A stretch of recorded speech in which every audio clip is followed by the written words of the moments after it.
இப்போது நம்ம கர்த்தருடைய வார்த்தைக்கு நேராய் கடந்து போவோம். யோபுவின் புஸ்தகம் 12ஆம் அதிகாரம் 10ஆம் வசனத்தை யாராவது வாசிங்க. யோபுவின் புஸ்தகம் 12ஆம் அதிகாரம் 10வது வசனம். சகல பிராணிகளின் ஜீவனும் மாம்சமான சகல மனுஷரின் ஆவியும் அவர் கையில் இருக்கிறது. நல்ல கவனிங்க. சகல பிராணிகளுடைய ஜீவனும் மாம்சமான சகல மனுஷருடைய ஆவியும் யார் கையில இருக்கிறது? அவர் கையில இருக்கு. ஆனால் இந்த 6 அறிவு உள்ள மனிதனை பார்த்து இயேசு யோபு மூலம் நமக்கு ஒரு வார்த்தையை சொல்றார். நமக்கு எத்தனை அறிவு? 6 அறிவு. சரி, 6 அறிவு உள்ள மனிதனை பார்த்து கர்த்தர் என்ன சொல்றான்னு பாருங்க. 7ஆம் வசனமும் 7ஆம் வசனத்தை வாசிங்க. இப்போதும் நீ மிருகங்களை கேட்டுப்பார். நீ மிருகங்களை கேட்டுப்பார். நமக்கு எத்தனை அறிவு இருக்கு? 6. மிருகத்துக்கு எத்தனை அறிவு இருக்கு? 5. ஆனா இயேசு எங்க போய் சொல்றார்? நீ மிருகத்திடம் போய் அதை என்ன செய்? கேட்டுப்பார். கேட்டுப்பார், அவைகள் உனக்கு போதிக்கும். அப்ப நமக்கு வேண்டிய போதனை ஊழியக்காரர் கையில மட்டும் இருக்காது, சில மிருகங்களிடமும் நமக்கு வச்சிருப்பார். இப்போ உதாரணமா யோனா மிருங்கதுக்கு ஒரு மீனுக்கு என்ன செஞ்சாராம்? கட்டளை இட்டார். அந்த மீன் என்ன செஞ்சது?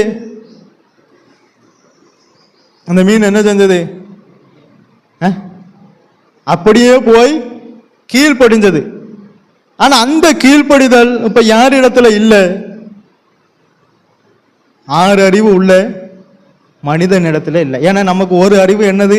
எக்ஸ்ட்ரா கொடுத்துட்டார். அதனால அது கீழ்ப்படுகிறது மாதிரி நம்மளால.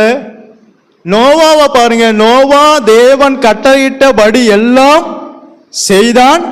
செய்து முடித்தான். அப்ப அவன்கிட்ட என்ன இருந்திருக்கு? அதனாலதான் இயேசு சொன்னார், 6 அறிவு உள்ள மனுஷனே, நீ மிருகங்களை போய் கேட்டுப்பார், அவைகள் உனக்கு என்ன செய்யும்? போதிக்கும். ஆகாயத்து பறவைகளை கேள், அவைகள் உனக்கு அறிவிக்கும். இந்த ஆகாயத்து பறவைகளுக்கு என்னத்தை உண்போம், என்னத்தை குடிப்போம் என்கிற கவலையே கிடையாது, நமக்கு தான் இருக்கு. அதனால இயேசு சொன்னார், ஆகாயத்து பறவைகளை என்ன செய்யுங்க? கவனித்து பாருங்க. சும்மா பார்க்கறது வேற. ஆகாயத்து இப்போ பறவை பறக்கு, புறாவோ காக்காவோ பறக்கு. நம்ம என்ன செய்வோம்? குழந்தைக்கு ஆகாரம் ஊட்டும் போது காக்காவை பாரும்போம். ஆனா நாம கவனிச்சு பார்த்திருக்கோமா? அதை ஆகாயத்து பறவைகளை கவனித்து பார். அவைகள் உழைக்கிறதும் இல்லை, அறுக்கிறதும் இல்லை, ஆனாலும் அவைகளையும் உங்கள் பரமபிதா. யாருடைய பரமபிதா? நம்முடைய பரமபிதா அவைகளை என்ன செய்தார்? பிழை போட்டுதார். அப்ப நமக்கு ஏன் கவலை வருது? எப்படி வராம இருக்கும்? நான் சொல்லல, வேதம்லாம் சொல்லுது. ஆகாயத்து பறவைகளை அவைகள் உழைக்கிறதும் இல்லை, அதே போல நாளைய தினத்துக்காக என்ன செய்யாதுங்க? கவலைப்படாதுங்க. அப்ப நமக்கு வேண்டிய சில போதனையும் சில உபதேசமும் எங்க இருக்கு?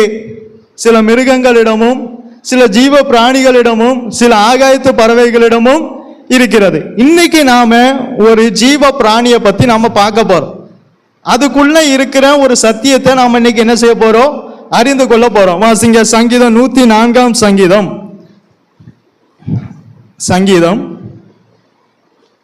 104ஆம் சங்கீதம் 25 முதல் 27ஆம் வசனம் வரை வாசிங்க. பெரிதும் விஸ்தாரமுமான இந்த சமுத்திரமும் அப்படியே நிறைந்திருக்கிறது. எப்படியே நிறைந்திருக்கிறது? அதுக்கு மேலுள்ள வசனத்தை வாசிங்க. கர்த்தாவே உமது கிரியைகள் எவ்வளவு திரளாய் இருக்கிறது. உம்முடைய கிரியைகள் எவ்வளவு திரளாய் இருக்கிறது. அவைகளை எல்லாம் ஞானமாய் படைத்தீர். பூமி உம்முடைய பொருட்களினால் நிறைந்திருக்கிறது. அப்போ சமுத்திரம் எல்லாம் எப்படி இருக்கு? எப்படி நிறைந்திருக்கு? அவருடைய கிரியைகளால நிறைந்திருக்கு. அதுக்குள்ள தேவனுடைய ஞானத்தால சமுத்திரம் எல்லாம் நிறைஞ்சிருக்கு. சமுத்திரம் எல்லாம் எப்படி நிறைஞ்சிருக்கு? நம்ம எல்லாம் கடலை பார்க்க போறோம். ஆனா அந்த கடலை பார்த்துட்டு என்ன செஞ்சுட்டு வரோம்? கடலை பார்த்தியா? பார்த்தேன். என்ன இருந்தது? மீன் இருந்தது, கப்பல் இருந்தது, அதான் சொல்லுவோம். ஆனா இங்க கர்த்தர் சொல்றார், சமுத்திரத்துல என்ன இருக்குன்னா தேவனுடைய ஞானம் இருக்கு. சமுத்திரத்துக்குள்ள என்ன இருக்கு? அதை தான் இன்னைக்கு நாம அறிந்து கொள்ள போறோம். அடுத்த வசனத்தை வாசிங்க. பெரிதும் விஸ்தாரமுமான இந்த சமுத்திரமும் அப்படியே நிறைந்திருக்கிறது. அதிலே சஞ்சரிக்கும் சிறியவைகளும் பெரியவைகளுமான எண்ணிறந்த ஜீவன்கள் உண்டு. அதிலே கப்பல்கள் ஓடும். அதிலே விளையாடும்படி நீர் உண்டாக்கின திமிங்கலங்களும் உண்டு. நீர் உண்டாக்கின, அப்ப திமிங்கலத்தை உண்டாக்குனது யாரு? கர்த்தர். நம்மளை சிருஷ்டித்தது யாரு? கர்த்தர். ஆனா இந்த திமிங்கலம் எதனால ஜீவிக்கு? கர்த்தர் கொடுத்த அந்த ஜீவன்ல இது என்ன செய்யுது? அதனாலதான் இதுக்கு பேர் என்னது? எண்ணிறந்த ஜீவன்கள் உண்டு. அப்ப நாம இதுவரைக்கும் பிழைச்சது யாருனால? சிலர் கேட்போம், எப்படி இருக்கீங்க? கர்த்தர் கிருபையில நல்லா இருக்கேன். குடும்பங்கள் எப்படி இருக்கு? கர்த்தர் கிருபையில நல்லா இருக்கு. வருமானம் எல்லாம் எப்படி இருக்கு? கர்த்தர் கிருபையில நல்லா இருக்கு. ஏன்? நம்மால் ஜீவிக்க முடியாது, தேவனால தான் ஜீவிக்க முடியும். இப்போ இந்த திமிங்கலத்திலிருந்து நம்ம வெறும் முக்கியமான ஒரு பாடத்தை கற்றுக்கொள்ள போறோம். அடுத்த வசனத்தை வாசிங்க. ஏற்ற வேளையில் ஆகாரத்தை தருவீர் என்று அவைகளெல்லாம் உம்மை நோக்கி காத்திருக்கும். அப்ப திமிங்கலம் ஏற்ற வேளையிலே தேவன் ஆகாரத்தை தருவார் என்று சொல்லி அது எல்லாம் என்ன செய்து தேவனுக்காக காத்திருக்கு. இப்ப அநேக கிறிஸ்தவங்கிட்ட என்ன இல்லை? காத்திருப்பு இல்லை. பஸ்ஸுக்கு காத்திருக்க சொன்னா 1 மணி நேரம் இல்லாட்டாலும் 2 மணி நேரம்னாலும் என்ன செய்வோம்?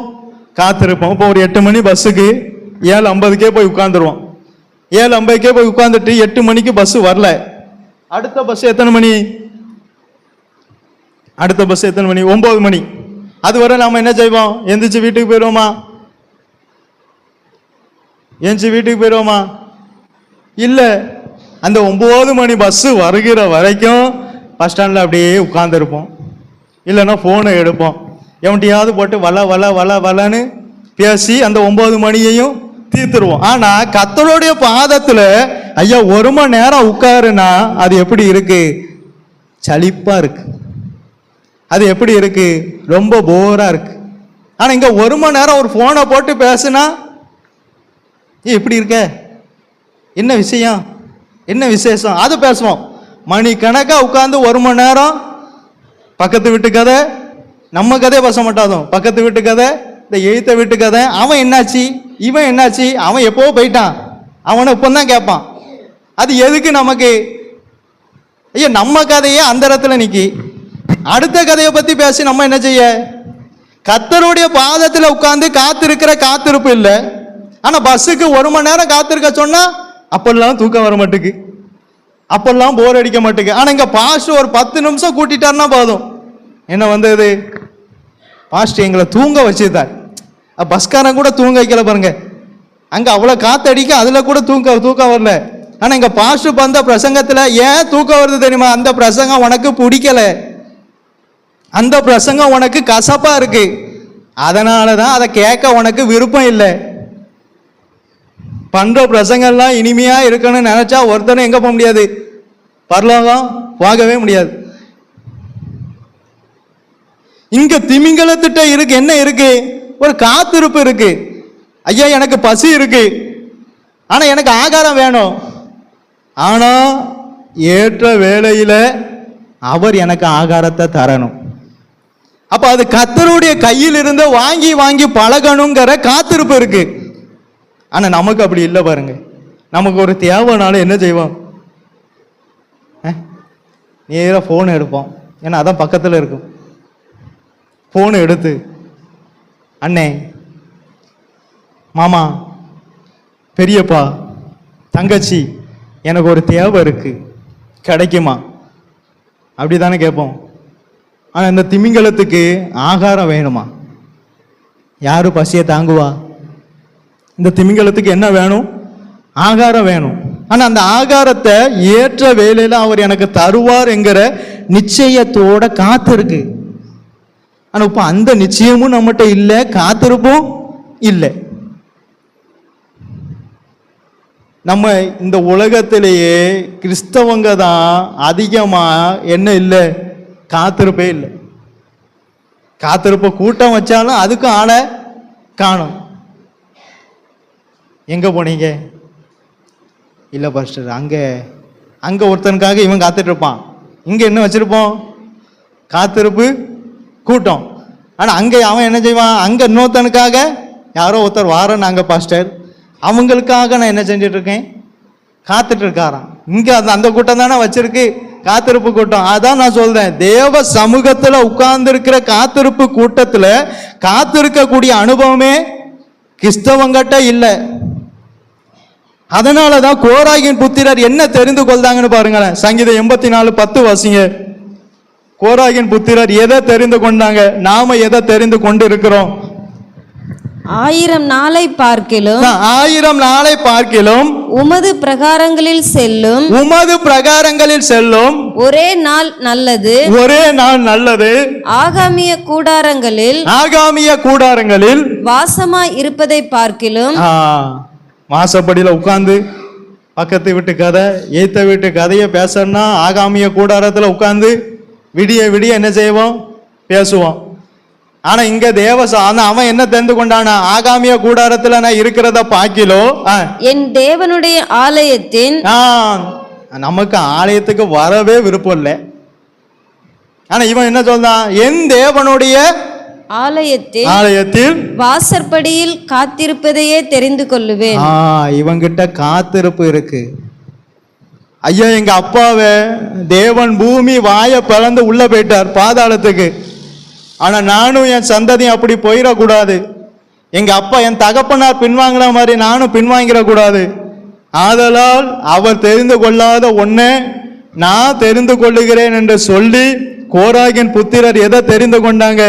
நாங்க ஆகாமிய கூடாரத்துல வாசமா இருப்பதை பார்க்கிறோம், பாதாளத்துக்கு போற இடத்துல உட்கார்ந்து இருப்பதை பார்க்கிறோம், எங்களை பரலோகத்துக்கு கொண்டு போற தேவனுடைய ஆலயத்தின் வாசப்படியில உட்கார்ந்து காத்து இருப்பதை நான் தெரிந்து கொள்ளுவேங்க. நம்ம எதை தெரிந்து கொள்றோம்? தேவ சமூகத்துல உட்கார்ந்து காத்திருக்கவே நமக்கு நேரம் இல்லை. ஆனா இது ஏற்ற நல்ல கவனிங்க. ஒவ்வொரு தனிப்பட்ட நபருக்கும், ஒவ்வொரு குடும்பத்தில் உள்ளவர்களுக்கும் ஏற்ற வேலைன்னு ஒன்று வச்சிருப்பார். சீசன் என்னது? ஏற்ற வேலை. அது எல்லா லைஃப்லயும் உண்டு. அதான் நம்முடைய காலங்கள் யார் கையில இருக்கு? கர்த்தருடைய கரத்துல இருக்கு. அப்ப ஏற்ற வேலைன்னு ஒன்று வச்சிருப்பார். ஆனா அந்த ஏற்ற வேலைக்காக காத்திருக்கக்கூடிய காத்திருப்பு இல்லை. ஆனா இதுட்டு இருக்கு. ஐயா, இதுக்கு ஆகாரம் வேணும். அங்க எத்தனையோ என்ன இருக்கு? மீன்கள்லாம் இருக்கு, அதெல்லாம் சாப்பிடலாம். ஆகாரம் இருக்கா இல்லையா? ஆனா இது ஏற்ற வேலைக்காக கர்த்தருடைய சந்நிதியில காத்திருக்கு. பாஸ்டர், நான் டக்குன்னு உயரலாம், அப்படியே கீழே தான் வரணும். ஆனா ஏற்ற காலத்துல உயர்த்தும்படிக்கு நாம அடங்கி இருந்தா மேல போய்கிட்டே இருக்கலாம், கீழே வர முடியாது. நம்மளா உயரணும்னு நினைச்சா உயரவே முடியாது. அப்படியே உயர்ந்தாலும் டம்முன்னு கீழே தான் வருவோம். ஆனா அவர் நம்மளை உயர்த்தினா அந்த உயர்வை யாரும் தடை பண்ணவும் முடியாது. அதான் கர்த்தர், அதான் ஏற்ற வேலை. Season off. யோசிப்பு அதுக்காக தான் காத்திருக்கார். ஏற்ற வேலை. குழியில தள்ளுனீங்களா? தள்ளுங்க. சிறைச்சல்ல போடுவீங்களா? போடுங்க. நிந்திக்கீங்களா? நிந்திங்க. காரி துப்புதையில துப்புங்க. ஆனா ஏற்ற வேலை வரும். அன்னைக்கு பார்வோன் கையில் இருக்கிற மோதிரம் என் கைக்கு வரும். அதான் ஏற்ற வேலை. அதுக்காக காத்திருக்கணும். ஏற்ற வேலைக்காக என்ன செய்யணும்? காத்திருக்கணும். எப்படி காத்திருக்கணுமா? சங்கீதக்காரனாகிய தாவீது சொல்றார் பாருங்க. சங்கீதம் 5ஆம் சங்கீதம் 3ஆம் வசனத்தை வாசிங்க. சங்கீதம் 5ஆம் சங்கீதம் 3ஆம் வசனத்தை வாசிங்க. கர்த்தாவே, கர்த்தாவே, காலையிலே என் சத்தத்தை கேட்டருளுவீர். காலையிலே என் சத்தத்தை கேட்டருளுவீர். காலையிலே உமக்கு நேரே வந்து, காலையிலே உமக்கு நேரே வந்து ஆயத்தமாகி காத்திருப்பேன். நமக்கு காலையில தான் என்ன வரும்? ஆனா இங்க தாவீது என்ன சொல்றார்?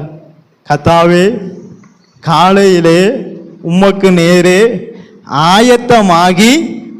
இதுதான் முக்கியம்.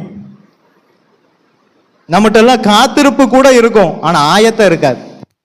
இப்போ ஒரு விவசாயி இருக்கார், அவருக்கு மழைக்காக அவர் காத்து இருக்கார். அவர் என்ன செய்வார்? முதலாவது இதே மாதிரி தான் நேத்து இருந்தாங்க. அவர் என்ன செய்வார்? எல்லாம் கவர்மெண்ட் ஜாப்ல இருக்க மாதிரி, நான் தான் விவசாயம் பண்ணிட்டு இருக்க மாதிரி, நீங்க என்ன பாக்கி? ஐயா, மழை வேணும் ஒரு விவசாயிக்கு.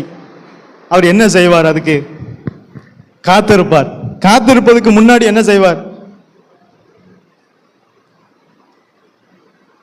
யாருக்கு தெரியும்? ஐயா, நிலத்தை பண்படுத்துவாரா இல்லையா? விதைப்பாரா இல்லையா? அதுக்கப்புறம் தானே காத்திருப்பார். இதே போலதான் நாமளும் ஆயத்தமாகி காத்திருக்கணும். பாஸ்டர், என்ன எதுக்கு பாஸ்டர் ஆயத்தமாகணும்? நம்ம ஜபத்துல உட்கார்ந்துருவோம், ஆனா ஆயத்தம் இருக்காது. ஆயத்தம்னா என்ன தெரியுமா? ஆயத்தம்னா என்ன தெரியுமா? கண்டிப்பா நம்ம அதை செய்யவே மாட்டோம். கர்த்தர் என்ன சொன்னாலும் அதை அப்படியே செய்யக்கூடிய ஆயத்தம் வேணும்.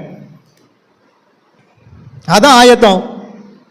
ஆயத்தம்னா அந்த ட்ரெஸ்ஸை மாட்டிட்டு நல்ல தலை சீவிட்டு எண்ணெய் பூசிட்டு வந்து உட்கார்றது அல்ல ஆயத்தம். ஆயத்தம் என்பது கர்த்தர் எனக்கு என்ன சொன்னாலும் அதை செய்வதற்கு ஆயத்தமா இருக்கணும். அதுதான் காத்திருப்பு.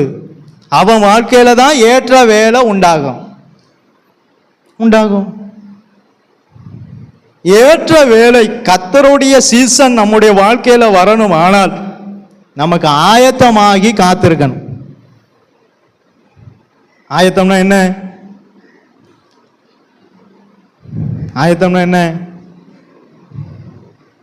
இயேசு என்ன சொன்னாலும் செய்வோமா? நமக்கு ஏத்ததா சொன்னா செஞ்சிருவோம்.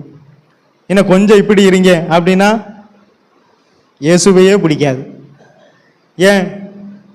என்ன அந்த ஆயத்தம் வரல. நான் ஒரு உதாரணம் சொல்றேன். ஆதியாகமம் 22ஆம் அதிகாரத்தை எடுங்க. 1ஆம் வசனம் முதல் வாசிங்க. இந்த காரியங்கள் நடந்த பின்பு, இந்த காரியங்கள் நடந்த பின்பு தேவன் ஆபிரகாமை சோதித்தார்.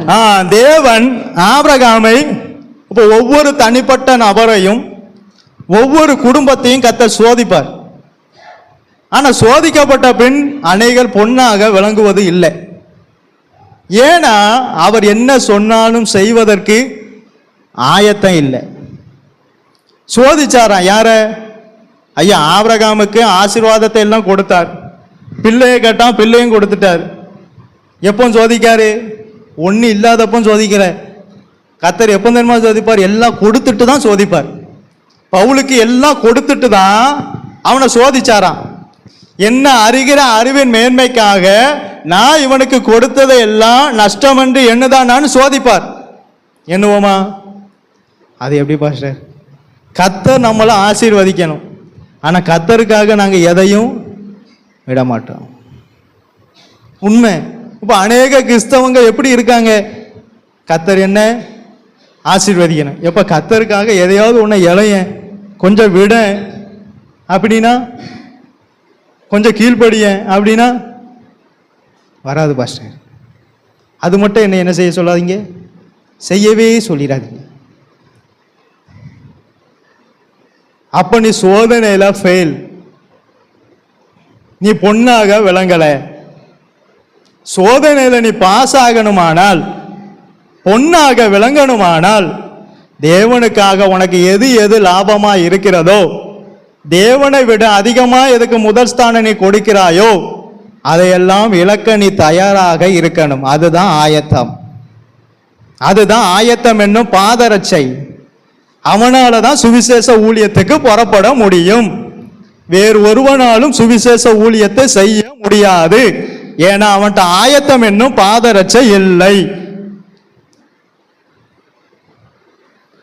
இவ்வளவு நேரம் பேசியிருக்கோம்ல, வெளியே போய் கேளுங்க பாஸ்டர் என்ன பேசினான்னு. ஆயத்தத்தோடு காத்து இருக்கணும்னு பேசினார். ஒரே வார்த்தையில் முடிச்சிடும். நான் இங்கே பலவீனத்தோட கத்தட்ட வாங்கி வாங்கி கொடுத்துட்டு இருப்பேன். அவன் ஒரே வார்த்தையில் அதுலேயே நாம் தெரிஞ்சுக்கலாம் அவனுக்குள்ள வசனம் கிரிய செய்யலை, அவன் இன்னும் விட்டு கொடுக்கலை, இந்த சோதனையில் இவன் பொண்ணாக இன்னும் மாறலை. எல்லாரையும் சோதிப்பார். ஐயா, மேரிபாவின் தண்ணீர்கள் அண்டையிலே நான் உன்னை சோதித்து அறிந்தேன் சொன்னாரா? சொன்னார். சோதிப்பார். எல்லாம் கொடுத்துட்டும் சோதிப்பார், ஒண்ணு இல்லாத நிலைமையில இருக்கும் போதும் சோதிப்பார். இப்ப ஆபிரகாம சோதிக்கார். என்ன சோதனை வாசிங்க. எப்படியெனில் அவர் அவனை நோக்கி ஆபிரகாமே என்றார். ஆபிரகாமே என்றார். அவன் இதோ அடியேன் என்றான். நல்ல கவனிங்க. கர்த்தர் எங்க இருக்கார்? யாருக்கு தெரியும்? தேவன் எங்க இருக்கார்? பரலோகத்தில் இருக்கார். ஆபிரகாம் எங்க இருந்தார்? இதுக்கும் அதுக்கும் எவ்வளவு தூரம் தெரியாது. ஆனா தேவன் கூப்பிடுறது இவனுக்கு கேட்கிற அளவுக்கும், இவன் சொல்றது தேவனுக்கு கேட்கிற அளவுக்கும் ஃபெல்லோஷிப்ல இருக்கான் ஆபிரகாம். நமக்கு சின்ன ஆசீர்வாதத்தை கொடுத்துதான் போதும். தேவனே வேண்டாம், தேவனே அந்த ஐக்கியம் அந்த அன்னைக்கு பின்னாடி போயிடும். ஏங்க நீங்க இப்படி இருக்கீங்க, என்னத்தை சொல்ல போங்க, சொல்லவே மாட்டான் கடைசி வரைக்கும். என்னத்தை சொல்ல போங்க. ஐயா, சின்ன ஆசீர்வாதம். ஆபிரகாம மாதிரி ஆசீர்வதிக்கப்பட்டது யாருமே இல்லை. அவ்வளவு ஆசீர்வாதத்தை கொடுத்த போதும், பிள்ளைய கேட்டு கொடுத்த போதும் ஆபிரகாமுக்கும் தேவனுக்கும் என்ன இருந்தது? ஃபெல்லோஷிப் இருந்தது. தேவன் கூப்பிடுறது இவனுக்கு கேக்கு, இவன் சொல்றது தேவனுக்கு கேக்கு. எப்படி? தேவன் எங்க இருக்கார், இவன் எங்க இருக்கான். நமக்கு இங்கேருந்து அங்க கூப்பிட்டாலே, இங்கேருந்து ஒருத்தரை கூப்பிடணும், அங்கேருந்து அவரை கூப்பிடணும், அங்கேருந்து அவரை கூப்பிடணும், அதுக்கப்புறம் தான் அவரை கூப்பிட முடியுது. ஆனா தேவன் ஆபிரகாம் எங்கார், இது அங்கேருந்து ஆபிரகாம் அடியேன். எவ்வளவு ஃபெல்லோஷிப், எவ்வளவு ஐக்கியம் இருக்கு. இந்த ஆபிரகாமை பார்த்து என்ன சொல்றார் வாசிங்க. அப்பொழுது அவர் உன் புத்திரனும் உன் ஏகசுதனும் உன் நேச குமாரனுமாகிய ஈசாக்கை. யார கேட்காரு? கத்து. நம்ம இந்த வேண்டாம் வேண்டான்னு வைப்போம்ல, அதெல்லாம் கேட்க மாட்டார். எனக்கு இந்த பைக்கு வேணும், இந்த காரு வேணும், என் பிள்ளை எனக்கு வேணும், அதை தான் கத்தர் கேட்பார். நம்ம இந்த வேண்டான்னு வைப்போம் தெரியுமா, இந்த சைக்கிள் வேண்டாம்போ, அதெல்லாம் கத்த கேட்க மாட்டார். நம்ம எதுக்கு அதிகமாக இம்பார்ட்டன்ட் கொடுக்குறோமோ அதை தான் கத்தர் விட்டுட்டு வர சொல்வார். இப்போ சீசர் எல்லாம் எதுக்கு முக்கியத்துவம் கொடுத்தாங்க? அவங்களுக்கு முக்கியமானது என்னது? அவங்களுக்கு பிழைப்பு எங்கே தான் இருந்தது? அந்த வலையில தான் இருந்தது. இந்த வலை இல்லைன்னா எங்களால் பிழைக்க முடியாது. ஆனால் இயேசு வந்தார். சீமோனே, அந்த வலையை விட்டுட்டு யாரால முடியும்? கத்தர் எங்கே பிடிக்காருன்னு பாருங்களேன். கத்தர் பாயிண்ட் எங்கன்னு பாருங்க. ஐயா, அவனுக்கு பிழைப்பே எங்கே தான்? அந்த வலையில தான் இருக்கு. ஆனால் அந்த வலையையும் விட்டுட்டு என்ன, அதை தான் சோதித்து பார்ப்பார். அவனுக்கு தான் ஆசீர்வாதம். ஆசீர்வாதம் வரலையா வராது. நீ எங்கே கீழ்ப்படித? நீ எங்கே சோதித்து பார்க்கும்போது அதுக்கு விட்டு கொடுக்க வராது. எது உனக்கு பிழைப்புன்னு இருக்கோ அதை நீ விட்டுட்டு வரணும். வருவியா? உனக்காக நான் மறித்தேனே, எனக்காக நீ என்ன செஞ்ச? என்ன செஞ்சோம்? பாஸ்டர் ஒற்றை அடிச்சிருக்கேன், பாஸ்டர் ஃபேன் வாங்கி கொடுத்துருக்கேன், அதை நான் சொல்லலை. நமக்காக அவர் மரிச்சார், அவருக்காக நாம அநேகருக்கு என்ன தெரியுமா, தசமம் கொடுத்துட்டு போயிடணும். இந்த ஊழியமா வரேன்டா, அதுவா வேண்டாம், என் வேலை என்னது, தசமா கொடுத்தோமா போனோமா முடிஞ்சது. அப்போ நீ என்ன கிறிஸ்தவன்? எனக்கும் சேர்த்தாம் பிரசங்கம், உங்களுக்கு மட்டும் இல்லை. நம்ம என்ன கிறிஸ்தவன்? ஐயா, தசமா கொடுத்துட்டு ஒதுங்குறதா இருந்தா நம்ம சர்ச்சைக்கு வர வேண்டாம், தசமா கொடுக்க வேண்டாமே. இது எப்படி பரலோகம் போவோம்? ஆனா இயேசு என்ன ஆசீர்வதிக்கணும், வானத்தின் பலகணிகளை திறந்து இடம் கொள்ளாமல் போக மட்டும். ஆனா எப்போ இதை கொஞ்சம் விட்டுட்டு வானா, எப்போ கொஞ்சம் கீழ்படினா, சோதித்து பார்ப்பார், சோதித்து பார்ப்பார், பொன்னாக விளங்குதானான்னு பார்ப்பார். யோபுவை சோதித்தார், நான் சோதித்த பின் பொன்னாக விளங்கினேன். இப்ப எங்க கைய வைக்கார் கர்த்தர்? ஐயா, இவன் சொத்தெல்லாம் அடுத்து இவனுக்கு தான் கொடுக்கணும், இவனையே கேட்டா நம்ம கொடுப்போமா? நாளைக்கு இவனுக்கு தான் ப்ராப்பர்ட்டி எல்லாம் எழுதி கொடுக்க போறோன்னு வைங்க. இன்னைக்கு கர்த்தர் பேசுத்தார், அவனை எனக்கு தகன பலியாக சோழி முடிஞ்சது. கர்த்தாவே, நான் நாளைக்கு தான் அவனுக்கு எல்லாத்தையும், இந்த நேரம் போய் இப்படி கேட்கல. ஒரு 10 வருஷம் முன்பு இல்லை ஒரு 5 வருஷம் முன்பு நீங்கள் கேட்டிருந்தீங்கன்னா நான் அன்னைக்கே கொடுத்துருப்பேன். இந்த ப்ராப்பர்ட்டியும் இவ்வளோ தூரம் நான் சேர்த்துருக்க மாட்டேனே. நம்ம அப்படி தான் சொல்லுவோம், கர்த்தர்கிட்டயே ஆர்கியூமெண்ட் பண்ணுவோம். நாம இந்த அவர் சொல்றதை நம்ம கேட்க மாட்டோம் பாருங்களேன். ஆனால் நாம் அவர்கிட்ட ஆர்கியூமெண்ட் பண்ணுவோம், கர்த்தாவே உமக்கு இரக்கம் இல்லையா? யார? கர்த்தரை. உமக்கு கிருபை இல்லையா? நீர் எவ்வளோ அன்பு உள்ளவர், இப்படி கேட்கலாமா? அதுக்கு தான் கேட்காரு. ஐயா, அவரை போல உங்களை நேசிக்க ஒருத்தரும் இல்லை. கண் திறக்கப்பட்டா, கண் திறக்கப்படலன்னா இதான் உங்களுக்கு பெருசா இருக்கும், அது எனக்கு விஷயம் கிடையாது. கண் திறக்கப்பட்டா அவரை விட இந்த உலகத்துல பெருசு ஐயா, அவரையே தந்தவர் இதெல்லாம் தரமாட்டாரா? அப்ப அவருக்காக இதை கூட நம்மளால. இப்ப யோசுவா இருக்கான், யோசுவாவே உன் பைக்கை பொதுவா சொல், என் ஊழியக்காரிடம் கொடு. உடனே அவன் என்ன செய்வான்? கர்த்தர் பேசினாரோ தெரியலையே, அதுக்கு நம்ம பாஸ்டர் சொல்ல வேண்டாம், சொன்னா எப்போ கொடுத்துருப்பாரு, நம்மளால கொடுக்க முடியாது, இது நமக்கு முக்கியமா வேணும் அப்படின்னு நினைச்ச மாட்டான். இதான் நம்முடைய மனுஷிக தன்மை. இதான் ஆபிரகாமுக்கும் தேவனுக்குள்ள உறவுக்கும் நமக்கும் தேவனுக்குள்ள உறவுக்கும் வித்தியாசம் இருக்கு. இப்ப ஆபிரகாம்கிட்ட உன் நேசகுமாரனை உன் ஏக சுதனை எனக்காக என்ன செய்? வாசிங்க. நீ இப்பொழுது அழைத்து கொண்டு மோரியா தேசத்துக்கு போய் அங்கே நான் உனக்கு குறிக்கும் மலைகள் ஒன்றின் மேல் அவனை தகன பலியாக பலியிடு என்றார். ஆபிரகாம் அதிகாலையில் எழுந்து தன் கழுதையின் மேல் சேணங்கட்டி, இதுதான் ஆயத்தம், தன் கழுதையின் மேல் சேணங்கட்டி தன் வேலைக்காரரில் 2 பேரையும் தன் குமாரன் ஈசாக்கையும் கூட்டிக் கொண்டு தகன பலிக்கு கட்டைகளையும் பிளந்து கொண்டு தேவன் தனக்கு குறித்த இடத்திற்கு புறப்பட்டு போனான். இந்த ஆயத்தம் எத்தனை பேர்ட்ட இருக்கு? நம்ம என்ன செய்வோம் தெரியுமா? எதுக்கும் ஒரு 2 ஆடையும் கொண்டு போவோம். என்ன, அதுக்கு தான் நம்ம ஆறு அறிவு பத்தியலா நம்ம என்ன செய்வோம்? 2 ஆடையும் கையில கொண்டு போவோம். எதுக்கு? கர்த்தர் ஏதாவது இடையில மனதுருகி, ஆபிரகாமி உன் பிரயாசத்தை நான் கண்டேன், ஆதலால் உன் மகனை நீ பலி செலுத்த வேண்டாம், நீ உன் கையில் கொண்டு வந்த அல்லவா ஆடு, அதை பலி செலுத்தி விட்டு போய்விடு அப்படி சொல்லுவார்னு நாம் என்ன செய்வோம்? 2 ஆட்டை கையிலேயே கொண்டு போவோம். இதுதான் நமக்குரிய ஆயத்தத்துக்கும் ஆபிரகாமுக்குரிய ஆயத்தத்துக்கும் உள்ள வித்தியாசம். ஆபிரகாம் தேவன் என்ன சொன்னாலும் அதை அப்படியே செய்வதற்கு ஆயத்தமாயிருந்தான்.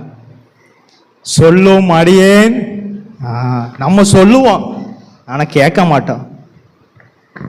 ஜெபத்தில் சொல்லுவோம், கர்த்தாவே சொல்லும். ஆனால் அவர் சொல்லுவார், ஆனால் கேட்க மாட்டான். கண்டிப்பாக கேட்க மாட்டான். எப்படி கேட்பான்? என்னை பாட்டு சொல்ல சொன்னார், அதனால நான் ஜெபம் பண்ணேன். ஆனால் நான் என்ன செய்ய மாட்டேன். இப்போ அப்படிதாங்க அநேக கிறிஸ்தவங்க போயிட்டு இருக்காங்க. எல்லாம் அடிபட்டு தான் வரும், அடிபட்டு தான் வரும். ஆனால் ஜெபத்தில் மட்டும் என்னது சொல்லும், அடியேன் கேட்கிறேன். ஆனால் அவர் சொல்லுவார். ஆனால் இவன் கேட்பானா? எப்போ கொஞ்சம் கீழ்ப்படிப்பா, என்ன இதை சொல்லிட்டாரு கர்த்தர், எப்போ கொஞ்சம் இப்படி இருப்பா. ஆனால் சொல்லும் அடியேன். ஜெபம் மட்டும் என்னது சொல்லும் அடியேன். நீதிமொழிகள் 8ஆம் அதிகாரம் 34ஆம் வசனத்தை வாசிங்க.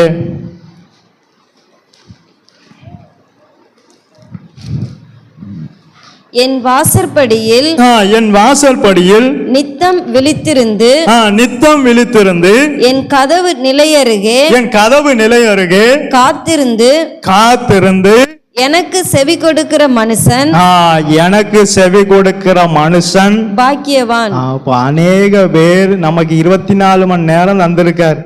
ஆனா 24 மணி நேரத்துல நாம எத்தனை பேர் எத்தனை மணி நேரம் தேவனுக்கு செவி கொடுக்கும்?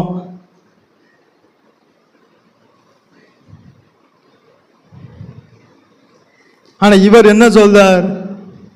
கர்த்தாவே நித்தம் உம்முடைய வாசலின் நிலை அருகே நான் காத்திருந்து உமக்கு செவி கொடுக்கிற மனுஷன் பாக்கியவான். ஐயா, ஜெபம் பண்ண உட்கார்ந்தா நம்ம என்ன சொல்றோம்? அவரை பேசவே விட மாட்டோம். ஜெபம் பண்ண உட்கார்ந்தா கர்த்தரை பேச விடுவோமா? கர்த்தரை பேச விடுவோமா? பேச விட மாட்டோம். பாருங்களேன், ஜெபம் பண்ண உட்கார்ந்தவன, கர்த்தாவே என்னை ஆசீர்வதியும், என் குடும்பத்தை ஆசீர்வதியும்,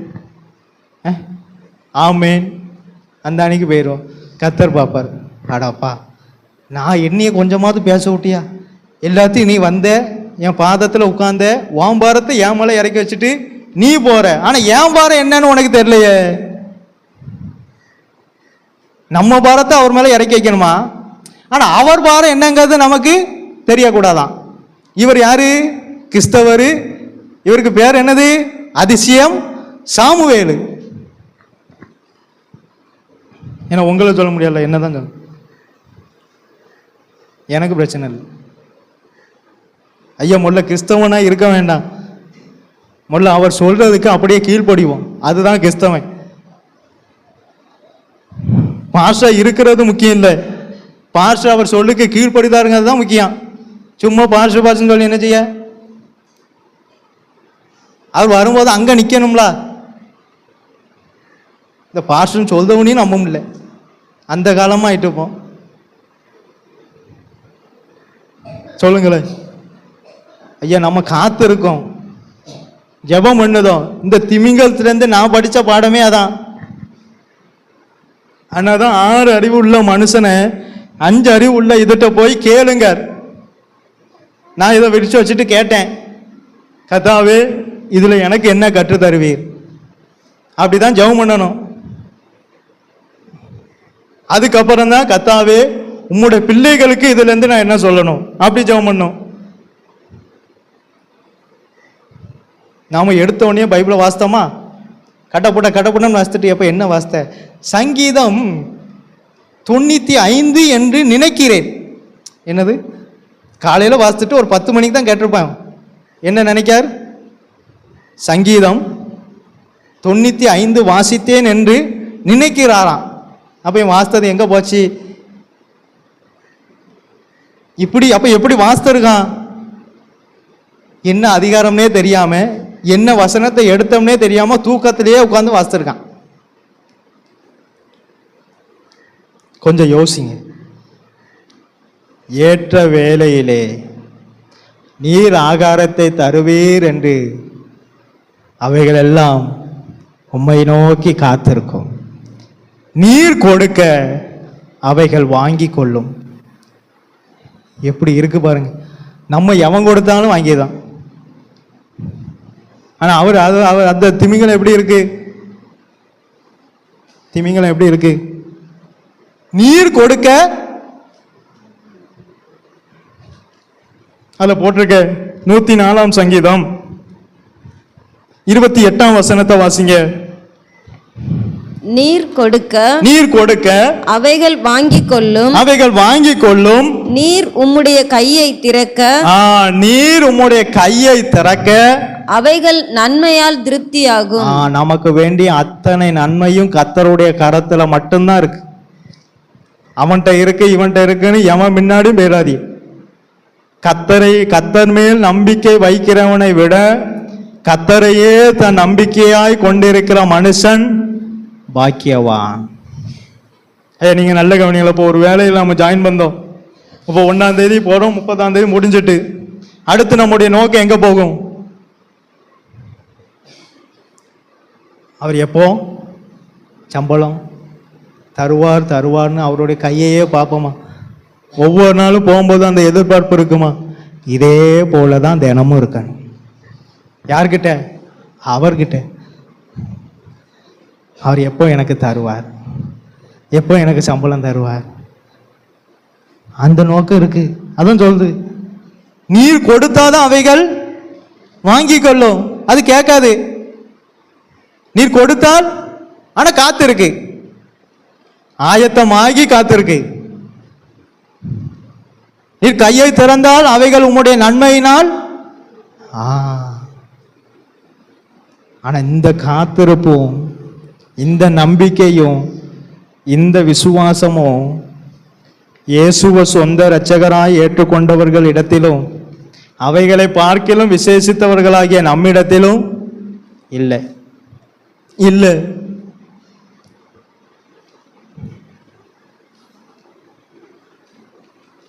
புரியுதா? விளையாடும்படி உண்டாக்கப்பட்ட திமிங்கலமே இயேசுக்காக காத்திருக்கு. அப்போ உங்களுக்காகவும் எனக்காகவும் ரத்தத்தை சிந்தி ஜீவனை கொடுத்து எல்லா ஆசீர்வாதத்தையும் தந்தோம். நம்மளால 1 மணி நேரம் கூட அவரோட பாதத்தில் காத்திருக்க முடியலை. அப்போ நம்ம கிறிஸ்தவங்களா, கிறிஸ்துவுக்குள்ள இருக்கிறவங்களா? ரெண்டுமே இல்லை. ஐயா, விளையாடும் படிக்கு தான் உண்டாக்கப்பட்டது சமுத்திரத்துல திமிங்கலம். அதனால திமிங்கலத்தை பாருங்க, கடல் என்ன செய்யும்? விளையாடும். அதுக்கு தான் உண்டாக்கப்பட்டது. ஆனா அதுவே தேவனுக்காக காத்திருக்கு. ஆனா நம்ம அவருக்காக நம்மளை சிருஷ்டித்தார், அதுவும் அவருடைய சாயல்ல சிருஷ்டித்தார், அவருக்காக வாழணும்னு சிருஷ்டித்தார், அவருடைய நாமத்துக்காக சிருஷ்டித்தார். நாம என்ன செய்தோம்? அவரை விட்டுட்டு மற்ற எல்லாம் செய்தோம்.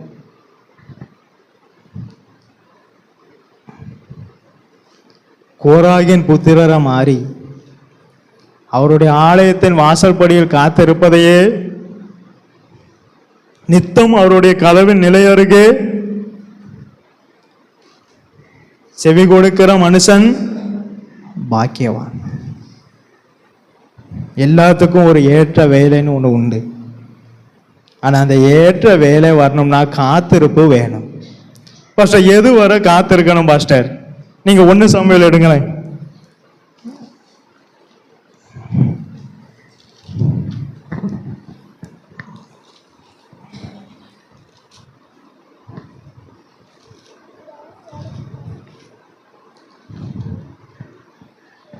ஒன்னு சாமுவேல் 10ஆம் அதிகாரம் 8ஆம் வசனத்தை வாசிங்க.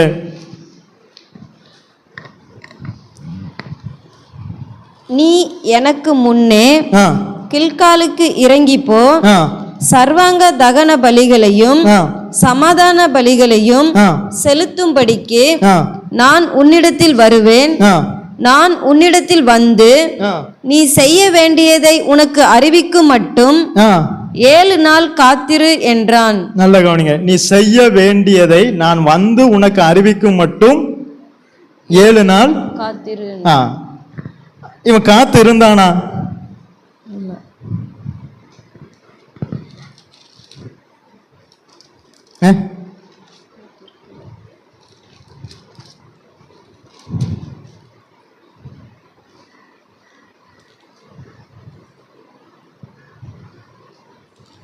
இவன் காத்து இருந்தானா?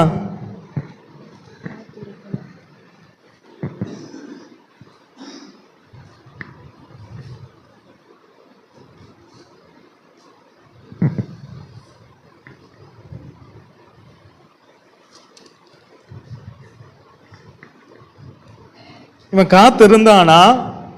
அதுக்கு முன்னமே பலி செலுத்தினானா? காத்து இருந்தான். எது வரைக்கும் காத்து இருந்தான்? ஆனா வசனம் என்ன சொல்லுது? அது திரும்ப வாசிங்க. நீ எனக்கு முன்னே கில்காலுக்கு இறங்கி போ, சர்வாங்க தகன பலிகளையும் சமாதான பலிகளையும் செலுத்தும்படிக்கு நான் உன்னிடத்தில் வருவேன். நான் உன்னிடத்தில் வந்து நீ செய்ய வேண்டியதை உனக்கு அறிவிக்கும் மட்டும். அண்டர்லைன். நான் உன்னிடத்தில் வந்து நீ செய்ய வேண்டியதை உனக்கு அறிவிக்கும் மட்டும் 7 நாள் காத்திரு என்றான். இவன் அந்த 7 நாள் காத்திருந்தானே தவிர தேவனுடைய ஏற்ற வேலை வரும் வர காத்திருக்கல. சாமுவேல் வர தாமதிப்பிறார் என்றதை கண்டபோது பலி செலுத்த ஆரம்பிச்சிட்டான். அந்த ஏற்ற வேலையை மிஸ் பண்ணிட்டான். காத்திருந்தான். ஆனா ஏற்ற வேலை வரும் வரை காத்திருக்கல. 7 நாள் காத்திருந்தான். சாமுவேல் வர தாமதித்தது. ஆனா சாமுவேல் சொன்னது என்னது?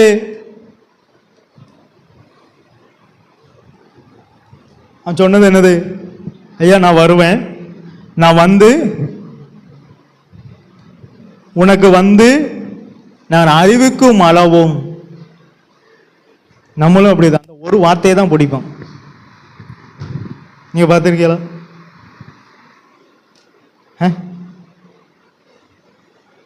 பாஸ்டர் நல்ல பிரசங்கம் பண்ணுவார். ஏதாவது ஒன்று சொல்லிட்டு அதை பிடிச்சிக்கிடுவான். பாஸ்டர் என்னையே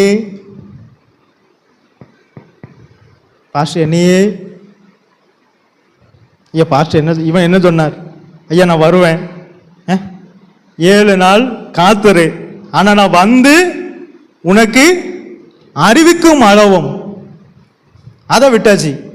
7 நாள் காத்திருந்தான்.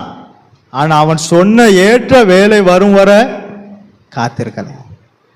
அப்ப அநேகட்ட இதான் இருக்கு, காத்திருப்பு இருக்கு. ஆனா ஏற்ற வேலை வரும் வரைக்கும் காத்திருக்கக்கூடிய காத்திருப்பு இல்லை. நமக்கு டக்குன்னு உயரணும், டக்குன்னு ஆசீர்வாதம் வந்துடணும், டக்குன்னு எல்லாம் நடந்துடணும். அப்படி பார்த்தா பரணம் தான் போகணும். உண்மை. டக்குன்னு நடந்தா அது தேவனுடைய ஆசீர்வாதம் அல்ல. ஏற்ற வேலைக்காக என்ன செய்யுங்க? காத்திருங்க. காத்திருப்பு இல்லையானால் ஏற்ற வேலை நிறைவேறாது, தேவனுடைய சித்தம் நிறைவேறாது. உங்க சித்தம் வேணா நிறைவேறும், அதான் உண்மை. தேவ சித்தம் நிறைவேறும் நினைச்சீங்கன்னா காத்திருத்தல் மிக மிக அவசியம். ஆயத்தமாகி காத்திருக்கணும். அதையும் விட்டுருவான். காத்திருப்பான், ஆனா ஆயத்தத்தை விட்டுருவான். ஏன்னா ஆயத்தத்தில் என்ன இருக்கு? தேவன் என்ன சொன்னாலும் செய்யணுமே, அதனால ஆயத்தத்தை விட்டுருவான். நம்ம என்ன செய்வோம்? காத்திருப்போம். நம்மளாம் இப்போ அப்படிதாங்க. அதனால தான் இன்னும் நம்ம எங்க ஆயத்தமாகல, காத்திருப்போம். ஆனா தேவன் என்ன சொன்னாலும் செய்வதற்கு அந்த ஆயத்தத்தோடு காத்திருக்க மாட்டோம். இந்த காத்திருப்புல பிரயோஜனமே இல்லை. இப்போ மழைக்காக காத்திருக்கோம். எப்படி காத்திருப்போம்? அப்படியே தரிசு நிலத்தை வச்சுட்டு மழையே வா மழையே வானா உட்காந்துருப்போம்? இல்லை, அதை பண்படுத்துவோம். அதில் விதைய விதைப்போம். விதைச்ச பிறகுதான் எதுக்காக காத்திருப்போம்? அதான் கண்ணீரோடு விதைக்கிறவன். நம்ம ஆயத்தமே இல்லாமல் என்ன செய்வோம்? காத்திருப்பான். ஆயத்தமாகி காத்திருக்கணும். தேவன் என்ன சொன்னாலும் அதுக்கு செய்வதற்கு. அண்ணாதான் பவுல் சொல்லுவார், நான் அவருக்காக கட்டப்படுவதற்கு மாத்திரம் அல்ல, மரிப்பதற்கும் ஆயத்தமாயிருக்கிறேன். அந்த ஆயத்தம் இருக்கா? அந்த ஆயத்தம் இருக்கா? பவுல் அதான் சொல்லுவார், நான் கட்டப்படுவதற்கு மாத்திரம் அல்ல, மரிப்பதற்கும் ஆயத்தமா இருக்கேங்க. அதுதான் ஆயத்தம். நம்ம அப்படி ஆயத்தமா இருப்போமா? ஃபர்ஸ்ட் எதுனாலும் செய்ய சொல்லுங்க, அதை மட்டும் செய்ய சொல்லுங்க. ஆனால் நமக்கு என்ன வேணும்? ஆசீர்வாதம் வேணும், பரலோகம் வேணும், என் பிள்ளைகள் நல்லா இருக்கணும், என் குடும்பம் கண்டிப்பா நல்லா இருக்காது. தேவனுக்காக நம்மளால எதையும் செய்ய முடியலனா நமக்கு எதுக்கு ஆசீர்வாதம்? காத்திருந்தால் ஆயத்தமாகி காத்திருங்க. கண்களை மூடுவோம். நல்ல பிதாவே, உம்மை துதிக்கிறோம் கர்த்தாவே. எதற்குமே தகுதி இல்லாத எங்களை உம்முடைய சந்நிதை கூட்டி சேர்த்த மகா பெரிய தயவுக்காய் உம ஸ்தோத்திரம் அப்போ. நீர் எனக்கு கொடுத்த வார்த்தையை நான் அவர்களுக்கு அப்படியே கொடுத்தேன் கர்த்தாவே. ஆதலால் பூமியிலே நான் உம்மை மகிமைப்படுத்துவேன். இன்னமும் மகிமைப்படுத்த கிருபதாரும் கர்த்தாவே. வந்த ஒவ்வொருவரை நீர் ஆசீர்வதியும். உம்முடைய நாம மாத்திரம் மகிமைப்படட்டும். இயேசுவின் நாமத்தினால் ஜெபங்கேலும் ஜீவனுள்ள நல்ல பிதாவே, ஆமென்.